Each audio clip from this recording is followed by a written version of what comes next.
Hello दोस्तों, आपका स्वागत है मेरे यूट्यूब चैनल पे टेक्नो वन रेशियो वन। आज मैं आप सबको कुछ ऐसा इम्पोर्टेंट सिखाने वाला हूँ। हाँ जी दोस्तों, आज मैं आपको सिखाने वाला हूँ कि हमारे Newton's laws of motion according to standard 10th क्या क्या पूछते हैं, क्या क्या इम्पोर्टेंट पॉइंट्स होते हैं। आज मैं आपको पूरा एकदम क्विक रिवीजन देने वाला हूँ, शॉर्ट एंड स्वीट और सुपर मीन्स कॉन्सेप्ट आपका तुरंत ऐसे क्रिस्टल क्लियर हो जाएगा दोस्तों। तो चलिए बिना किसी टाइम वेस्ट के हम शुरू करते हैं। तो पहले हम देखेंगे Newton's first law. Newton's first law state that a body at a rest or uniform motion will continue to be at a rest or uniform until and unless an external force acts on it। तो दोस्तों इसमें ये कहना चाहता है पहले तो कि जैसे आप जस्ट इमेजिन कीजिए। देखिए दोस्तों, फिज़िक्स में कैसा है, आपको ना विजुअलाइज़ करना सीखना पड़ेगा। अगर आप चीज़ों को विजुअलाइज़ नहीं कर पाएंगे तो आपके लिए क्वेश्चन करना बहुत ही मुश्किल हो सकता है दोस्तों। यस दोस्तों, मेरी बात का भरोसा कीजिए, मैं खुद एक्सपीरियंस कर चुका हूँ इस चीज़ को, इसीलिए मैं आपको कह रहा हूँ दोस्तों। इसलिए विजुअलाइज़ करिए, मैं आपको जो बताने वाला हूँ। जैसे कि एक बॉल है और हमने एक प्लेन सरफेस पे रखा हुआ है, ठीक है। ना ही वो सरफेस इंक्लाइन है, ना ही वो ऊपर नीचे है, आगे पीछे कुछ नहीं है, बस एक प्लेन डेस्क पे। जस्ट इमेजिन कि आपने डेस्क पे एक बॉल को रखा हुआ है दोस्तों, ठीक है। अब उस बॉल को जब तक आप धक्का नहीं मारेंगे या ऐसे हाथ नहीं मारेंगे, तब तक वो बॉल मूव अपने आप तो मूव होगा नहीं दोस्तों। तो ये वही कह रहा है कि an body at rest or uniform motion will continue to be at rest or uniform motion until and unless an external force, हमारा हाथ और हम जो उसको पावर से धक्का दे रहे हैं वो एक्सटर्नल फोर्स है दोस्तों, वो हो रहा है, इसीलिए वो मूव करेगा, वरना वो मूव ही नहीं करेगा दोस्तों। और इसके आप कई सारे एग्जांपल एनसीईआरटी में भी देख पाएंगे दोस्तों। तो मैं आपको बताऊंगा, एनसीईआरटी में ये लाइन टू लाइन मत पढ़िएगा, मैं आपको कुछ लाइंस नेक्स्ट वीडियो में बता दूंगा, वो ही आप पढ़िएगा और उसी पे मतलब आप उतना ही पढ़ के जाइएगा। मैंने 10th के बोर्ड में अच्छा स्कोर किया था फिजिक्स में दोस्तों, मैं आपको बता दूं। और न्यूटन्स लॉज ऑफ मोशन मेरा बहुत पक्का था, इसलिए मैं आज ये आपके लिए भी लेकर बैठा हूँ कि आपको भी मैं ये पक्का करवा दूँ, क्योंकि विद्याधनम सर्वधनम प्रधानम। जी दोस्तों, तो चलिए न्यूटन्स के सेकंड लॉ पे आते हैं।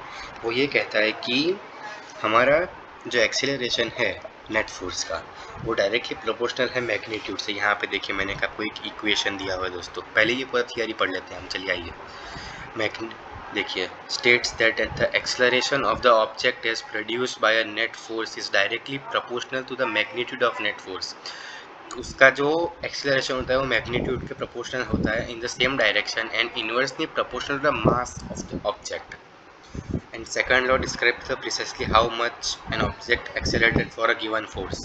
देखिए यहाँ पे दिया हुआ है ये फोर्स एक्सेलरेशन, ये इक्वेशन है, इसको आपको याद करना पड़ेगा दोस्तों।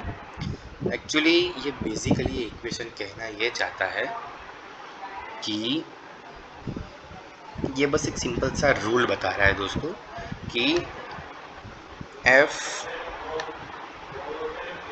Equal to ma। जी दोस्तों, थोड़े हैंड राइटिंग गंदे हैं दोस्तों, सॉरी फॉर दिस, बट तो मीन्स एग्जैक्टली मैं यही कहना चाहता हूँ कि F is equal to ma। हाँ जी दोस्तों, F is equal to ma, इसका मतलब होता है कि देखिए यहाँ पे एक तो पहले आप ये सेकंड लाइन देखिए, यहाँ पे ये F is directly proportional to mv। m मतलब मास और v मतलब वेलोसिटी दोस्तों, ठीक है दोस्तों। ये mv माइनस mut किया हुआ है, और यहाँ पर ये एक बेसिकली इक्वेशन है जिसे आपको रटना है दोस्तों। कुछ चीज़ें फिजिक्स में ऐसी होती है जो आपको रटनी पड़ेगी। मैं आपको इस सिर्फ 10th के लिए भी नहीं कह रहा हूँ दोस्तों, मैं आपको आगे की भी बहुत सारी चीज़ों के लिए कह रहा हूँ कि आपको ऐसे रटना पड़ेगा। मतलब थोड़ी थोड़ी चीज़ें, सब चीज़ अगर आप समझते जाएंगे तो आपका पूरा साल निकल जाएगा। मैं खुद ही एक्सपीरियंस कर चुका हूँ दोस्तों, इसलिए मैं कुछ भी मजाक में या ऐसे ही कुछ भी झाड़ से बातें नहीं झाड़ रहा हूँ दोस्तों, मैं सीरियसली कह रहा हूँ। हाँ जी दोस्तों, देखिए यहाँ पर जो k है वो डायरेक्टली वो कांस्टेंट ऑफ प्रोपोर्शनलिटी है दोस्तों। देखिए ये सिंपल फॉर्मूला मैंने जो आपको बताया वो F is equal to ma। चलिए इसे थोड़ा बोल्ड में बना देते हैं और इसे थोड़ा इटैलिक भी दे देते हैं। देखिए आप काम कीजिए, इससे थोड़ा ना आप नोट कर लीजिए ताकि आपको ये अच्छा लगे और आपको पढ़ने में भी मज़ा आएगा। अगर आप ऐसे देखिए दोस्तों, चीज़ों को नोट करना सीखिए दोस्तों। अगर आप चीज़ों को नोट नहीं करेंगे तो आपको पढ़ने में मज़ा ही नहीं आएगा। ओके दोस्तों, तो यहाँ पर Newton's third law of motion पे आते हैं। ये इक्वल एंड अपोजिट रिएक्शन दोस्तों, मतलब देखिए, ये मैं आपको मस्त एक डायग्राम से समझाऊंगा दोस्तों। बिल्कुल, ये ये बॉल है, एक टेनिस बॉल समझ लीजिए, और ये है एक दीवार। ओके, और जब ये बॉल यहाँ पर स्ट्राइक होगा, तो आप खुद ये एक्सपेरिमेंट घर पे बैठ के भी कर सकते हैं। ये आप एक बॉल लीजिएगा, जोर से उसको दीवार पे मारिएगा, वो वापस उतनी ही फोर्स से आपकी तरफ मुड़कर आएगा।